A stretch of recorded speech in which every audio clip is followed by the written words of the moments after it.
నాగార్జున చెప్పండి, దీనికి సంబంధించి పూర్తి వివరాలేంటి?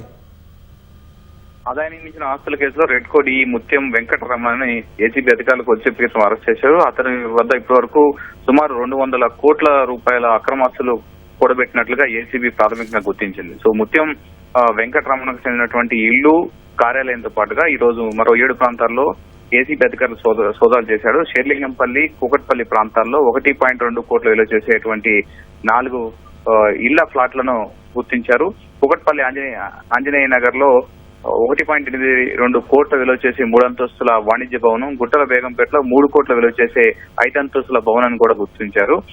వెంకటరమణ భార్య పేరుపై మొత్తం 4 కన్స్ట్రక్షన్ కంపెనీలను గుర్తించినటువంటి అధికారులు ఈ కన్స్ట్రక్షన్ కంపెనీలు ఇప్పటి వరకు కూకట్పల్లి అంజయ్య నగర్ లో 20 కోట్ల విలువ చేసే 10 అపార్ట్మెంట్ల నిర్మాణం చేసినట్టుగా ఏసీబీ అధికారులు గుర్తించారు. వీటి విలువ బహిరంగ మార్కెట్ లో 100 కోట్ల పైగా ఉంటుందని ఏసీబీ భావిస్తోంది.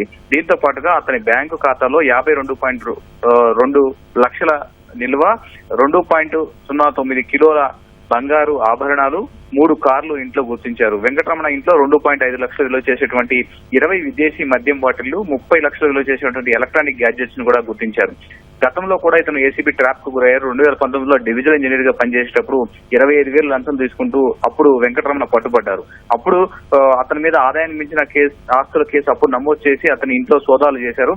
ఆ సోదాల సమయంలోనే అతని ఇంట్లో క్యాష్ వర్క్ మాత్రమే 26.52 లక్షల రూపాయల నగదు ఇంట్లో లభ్యమైంది. దాంతో పాటుగా మరో 22 లక్షలు విలువ చేసే బంగారాన్ని ఏసీబీ అప్పుడు స్వాధీనం చేసుకుంది. ఆ కేసులో ఛార్జ్ షీట్ కూడా ఫైల్ చేశారు. మరోవైపు అప్పుడు జరిపినటువంటి సోదాల్లోనే 28.14 కోట్ల అక్రమాస్తులను ఏసీబీ అధికారులు అప్పుడు గుర్తించారు. ఇవన్నిటి కింద అంటే గతంలో జరిగినటువంటి కేసు 2019లో ఈయన ట్రాప్ కేసు అది. సో ఇప్పటి వరకు ఈ రోజు జరిగినటువంటి సోదాల్లో సుమారు ఇతని అక్రమాస్తుల విలువ 200 కోట్లు పైగానే ఉంటుందని ఏసీబీ అధికారులు భావిస్తున్నారు. ఇదంతా బహిరంగ మార్కెట్ లో. సో వీళ్ల లెక్కల ప్రకారం ఈ రోజు జరిగినటువంటి మార్కెట్ లెక్కల ప్రకారం ఇప్పటి వరకు ఈయన ఇంట్లో గుర్తించినటువంటి ఆస్తుల విలువ 28 కోట్లు ఉంటుందని, దీని బహిరంగ మార్కెట్ లో సుమారు 200 కోట్లు ఉండొచ్చని ఏసీబీ భావిస్తోంది. ప్రస్తుతం అతన్ని అరెస్ట్ చేశారు. నాంపల్లి లోని ఏసీబీ కార్యాలయానికి తీసుకొచ్చారు. రేపు ఉదయం వైద్య పరీక్ష అనంతరం ఆయన్ని ఏసీబీ ప్రత్యేక కోర్టులో హాజరుపరిచి రిమాండ్కు తరలించే అవకాశం ఉంది. అయితే నాగార్జున, ఏసీబీ అధికారులు సోదాలు ఇంకా కొనసాగుతున్నాయా? ఇంకా ఏ ప్రాంతాల్లో సోదాలు జరుపుతున్నారు?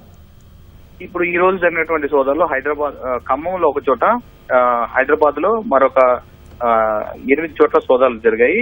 ఇప్పటి వరకు మొత్తం 8 చోట్ల సోదాలు ముగిసాయి. మరొక చోట అంటే ఆయన ఇంట్లోనే ఇంకా సోదాలు కొనసాగుతున్నాయి. దాదాపు ముగిసినట్టుగా తెలుస్తుంది. మరొక గంట పాటు ఈ సోదాలు జరిగే అవకాశం ఉంది. అక్కడ దాదాపు ఉన్నటువంటి అన్నింటినీ కూడా ఏసీబీ ఒక లిస్ట్ అవుట్ చేస్తుంది అక్రమాస్తుల్ని. ఇప్పటి వరకు దాదాపు గుర్తించారు. మరికొద్ది సేపట్లో ఆయన ఇంట్లో కూడా, మాదాపూర్లోని ఆయన నివాసంలో కూడా సోదాలు ముగిసే అవకాశం ఉంది. రాకేష్, ధన్యవాదాలు నాగార్జున.